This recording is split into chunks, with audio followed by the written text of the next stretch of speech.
जय श्री राधे राधे राधे। साथियों, प्रिय बंधुओं, आज एक फिर प्रश्न पूछा गया है। प्रश्न बड़ा जबरदस्त है हमेशा की तरह, और हमसे तो ज़्यादातर लोग जबरदस्त ही प्रश्न पूछते हैं। और साथ ही मैं बता देता हूँ, प्रश्न है कि श्री हनुमान जी को शंकर सुवन या केसरी नंदन या पवन सुत आदि अलग अलग तरीके से क्यों कहा गया है, अलग अलग नाम से क्यों पुकारा जाता है, क्या चक्कर है, ये पूछा गया है। तो और एक और निराकरण पूछा गया है कि शंकर सुवन या शंकर स्वयं क्या है असली। तो साथियों, मैं इस विषय को क्लियर करने जा रहा हूं, आप इसे समझिए सच्चाई क्या है। तो साथियों, अगर मेरे चैनल पे आप नए हैं, सब्सक्राइब नहीं किया है तो कर लीजिए, और मैं अपने विषय की ओर चलता हूं। साथियों, मुख्य विषय की ओर। साथियों, प्रश्न का उत्तर इस प्रकार है कि हनुमान जी को विभिन्न नामों से संबोधित किया गया है, जैसे शंकर सुवन, पवन सुत, केसरी नंदन, महावीर, अंजनी पुत्र आदि।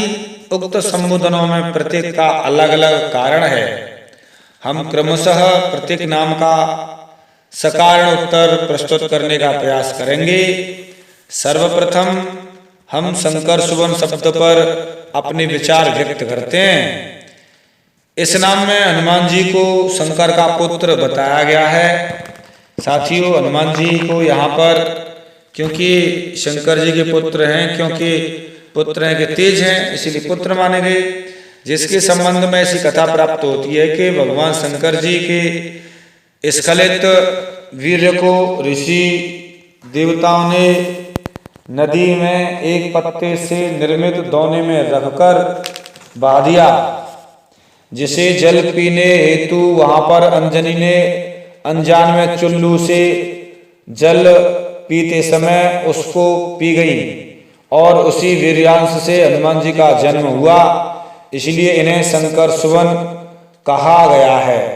साथियों, शंकर सुवन सही बात है। शंकर सुवन का मतलब शंकर का तेज। अब वो शंकर के अंश तो है ही है हनुमान जी, अब स्वयं तो है ही भाई, अंश तो स्वयं ही है एक तरह से। लेकिन जब अंश से कोई चीज पैदा होती है तो वो अंशीगर ही माना जाता है, स्वयं नहीं कहा जा सकता।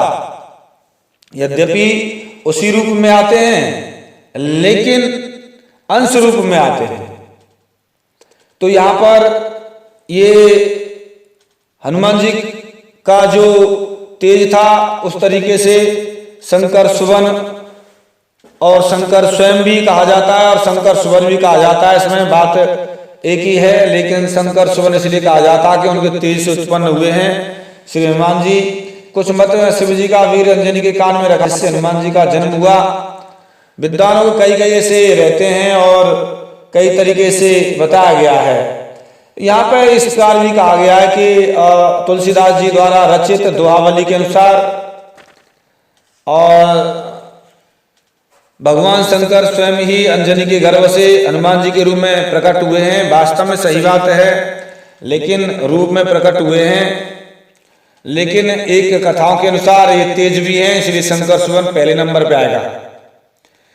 जे शरीर रति राम सो सोहे आधर सुजान, रुद्र दे तजनेह वस शंकर रे हनुमान सिया वर रामचंद्र पद जय शरणम। शंकर हरिओम जय हनुमान हरि की जय।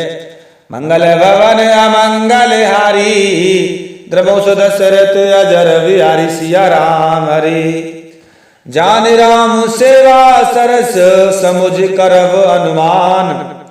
पुरुषाते सेवक भई हरते भय हनुमान। इस कारण विद्वान महात्मा और अन्य प्रभु सेवक हनुमान चालीसा की चौपाई शंकर सुवन केसरी नंदन को शंकर स्वयं केसरी नंदन ही पढ़ते हैं। क्यों पढ़ते हैं? क्योंकि उनके रूप में तो आए हैं सेवा करने के लिए। यहाँ पर स्वयं इसीलिए पढ़ते हैं क्योंकि विद्वानों के अनुसार चौपाई को शंकर स्वयं पढ़ते हैं, क्योंकि शंकर स्वयं आए हैं। लेकिन एक तरीके से शंकर सुवन है, इसलिए असली नंबर पे शंकर सुवन आएगा। साथियों, शंकर स्वयं ही समझना चाहिए। इन्हें शंकर के सुवन की जगह पर शंकर स्वयं ही समझना चाहिए। क्योंकि स्वयं भी आए, दोनों ही बातें सही हैं, लेकिन स्वयं अंश होने के कारण सबसे मुख्य बात शंकर सुवन है, क्योंकि तेज से तो उत्पन्न उन्हीं के हुए हैं, स्वयं आए हैं, रूप बदल के आए हैं तो तेज माना जाएगा। अगर स्वयं आए तो असली रूप में आते तब नहीं माना जाता। इसीलिए यहाँ पर स्वयं की जगह पर शंकर सुवन आएगा। वानरराज केसरी ने अंजनी को पत्नी के रूप में स्वीकार किया था, अतः अंजनी के गर्भ से प्रकट हनुमान जी को केसरी नंदन और अंजनी का पुत्र होना सर्वथा निर्विवाद है। अब रही पवन सुत कहने की बात, इस संबंध में ऐसी कथा प्राप्त होती है कि जब पुंजिक स्थला नामक अप्सरा को 7 वर्ष वानरी होना पड़ा। अंजनी कौन थी? पिछले जन्म में पुंजिक स्थला अप्सरा थी, वही पुंजिक स्थला अप्सरा अंजनी बनी, साप लगा था तो अब पृथ्वी पर अंजनी के रूप में अवतरित हुई। उन्हें साप के साथ साथ यह वरदान भी था कि इच्छानुसार रूप धारण कर सकोगी।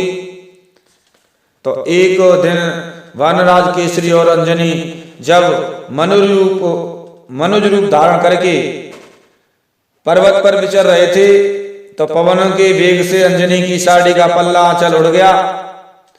अंजना ने क्रोध में वायु देवता को श्राप देना चाहा, तब तक वायुदेव ने कहा, अरे अंजनी, मैंने तुम्हारा पातिव्रत नष्ट नहीं किया है, वरन तुम्हें आशीर्वाद देता हूं कि तुम्हें मेरे ही समान बल और पौरुष संयुक्त पुत्र हो, मैं उसकी सदैव रक्षा करूंगा।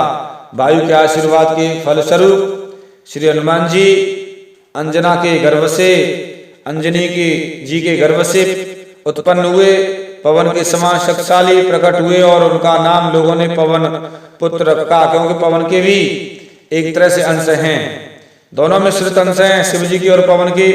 तो हनुमान जी का महावीर नाम पढ़ने का भी कारण है कि महावीर थे, बलंकारी थे हनुमान जी का इस तरीके से। और साथियों, हनुमान जी का पूरा शरीर वज्र का हो गया, क्योंकि इसमें आई है कि इंद्र ने जब वज्र चलाया था सूर्य निकलने के समय, तो उनका जब चलाया था तो हनुमान जी की ठुड्डी टेढ़ी हो जाने का अंजनी का नाम हनुमान जी पड़ा था, और ब्रह्मा जी के वरदान के अनुसार इनका शरीर वज्र का हो गया था। ब्रह्मा जी का वरदान है कि हनुमान जी का शरीर वज्र का था। हनुमान जी को वरदान लगा हुआ था ब्रह्मा जी का कि इन्हें लोग वज्रांग भी कहेंगे, वज्रांगी भी कहेंगे। तो बजरंगी इसलिए कहने लगे, वज्रांगी लंग वज्रांग, क्यों बजरंगी है वज्र का शरीर, तो बजरंगी इसलिए वज्रांग होने लगा। वज्रांगी वो बजरंगबली हो गई, बजरंगबली का वज्र के शरीर वाले। ब्रह्मा के वरदान में हनुमान जी भी अमर हुए हैं, और हनुमान जी द्वारा बचपन में उत्पात करने के कारण ऋषियों ने अपना बल भूल जाने का भी श्राप दिया था। और रही बात शंकर सुवन कैसे हुए, इसकी कथा और है यहाँ पर, वो शिव पुराण से है। साथियों, आप समझ सकते हैं कि शंकर जी का तेज स्खलित हुआ कैसे हुआ। एक बार शंकर जी समुद्र मंथन के समय विष्णु द्वारा रखे गए मोहिनी रूप को देखने की इच्छा हुई कि भगवान अपना रूप दिखाइए। भगवान विष्णु जी शिव जी की इच्छा मात्र से प्रकट हुए और शिव जी से मने किया, अरे रहने दो शिव जी, ये तो अच्छा नहीं होगा। शिव जी के अनुरोध पर उन्होंने अपनी मोहिनी का दर्शन कराया, और भगवान विष्णु के उस दिव्य मोहिनी के रूप पर शिव जी आसक्त हो गए, और उन्हें काम का वेग स्वयं कामारी शिव जी का वीर स्खलित हो गया। और शिव जी जब अपनी स्थिति का भान हुआ तो उन्होंने भगवान की लीला हाथ जोड़ लिया, हे भगवान गलती क्षमा।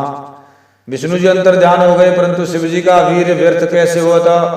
भगवान शिव जी की प्रेरणा से सप्त ऋषियों ने उस वीर्यांश को एक पत्र पर स्थापित करके और उसे कान के मार्ग से अंजना के गर्भ में स्थापित कर दिया, और हनुमान जी का जन्म हुआ।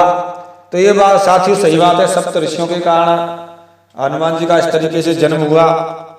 साथियों, बात तो मैं बहुत कुछ कहना चाहता हूं, लेकिन लंबी हो जाएगी, और ज्यादा लंबी बातें समझना बड़ा कठिन हो जाता है। आप संक्षिप्त में शॉर्ट में समझिए। और साथियों, इस तरीके से मैंने ये जो प्रसंग था बताया, और जरूर आप कमेंट करेंगे तो प्रश्न का उत्तर दूंगा मैं साथियों कि हनुमान जी शंकर सुवन या स्वयं शंकर।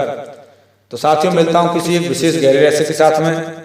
आपकी बड़ा आपने प्रेम इसी ने बरसा इस चैनल पर, इसी प्रकार बरसाते रहिए। तब तक के लिए जय श्री राधे राधे राधे, जय श्री राधे राधे राधे।